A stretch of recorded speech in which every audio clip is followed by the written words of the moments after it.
नमस्कार. हवामान अंदाज आणि बातम्या या आपल्या यूट्यूब चॅनलमध्ये मी किरण वाघमोडे तुम्हा सर्वांचं स्वागत करतो. आज 18 जून सकाळचे 9:30 वाजलेत. पाहूयात येत्या 24 तासात राज्यातील हवामान कसे राहील. जसं काल सांगितलेलं की ट्रफ रेषा एक बनते, ही उत्तर महाराष्ट्राच्या आसपास बनत आहे. त्यामुळे उत्तर कोकण, उत्तर महाराष्ट्रात पावसाचा जोर वाढण्याचा अंदाज आहे. जे कमी दाबाचे क्षेत्र होते ते राजस्थानच्या आसपास पोहोचले, त्याची तीव्रता कमी होते. आणि इकडे बंगालच्या उपसागरावरती जे काही सिस्टीम तयार झाली ती पश्चिम बंगाल आणि शेजारच्या झारखंडच्या आसपास त्याची तीव्रता वाढली, हे तीव्र कमी दाबाचे क्षेत्र बनले. पण हे सिस्टीम उत्तर पश्चिम दिशेने सरकेल, उत्तरेकडे ज्याचा प्रभाव राहील, राज्याकडे याचा विशेष प्रभाव नाही. मात्र ही जी काही ट्रफ सक्रिय झालेली आहे त्यामुळे 1-2 दिवस राज्यात थोडासा पाऊस उत्तरेकडील भागांमध्ये पाहायला मिळण्याची शक्यता आहे. सकाळच्या सॅटेलाईट इमेजमध्ये दिसतं की पालघर आणि लागून ठाण्याचा भाग या ठिकाणी जोरदार पाऊस ढग आहेत. नाशिकच्या पश्चिम भागांमध्ये मध्यम पावसाची ढग आहेत. पुणे साताऱ्याच्या काही भागांमध्ये, कोल्हापूरच्या पश्चिम भागांमध्ये हलक्या पावसाचे ढग सकाळी दिसत आहेत. नंदुरबारकडे हलक्या पावसाचे ढग आहेत. जळगावकडे हलके थेंब देणारे ढग आहेत.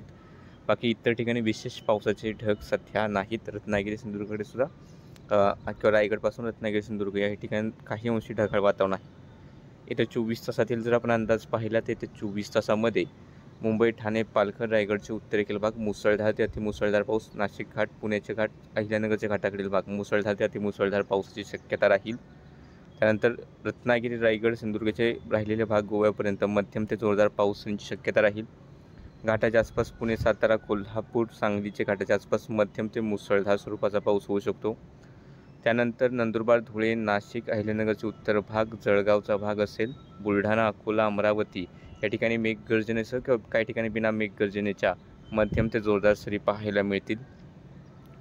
या व्यतिरिक्त छत्रपती संभाजीनगर, जालना, परभणी, हिंगोली, यवतमाळ, नांदेडचे थोडेसे भाग, चंद्रपूर, गडचिरोली, भंडारा, गोंदिया, नागपूर, वर्धा या ठिकाणी विखुरलेल्या स्वरूपामध्ये, सार्वत्रिक नाही मात्र काही भागांमध्ये आज हलका मध्यम स्वरूपाचा पाऊस, गडगडाटी होण्याची शक्यता आहे.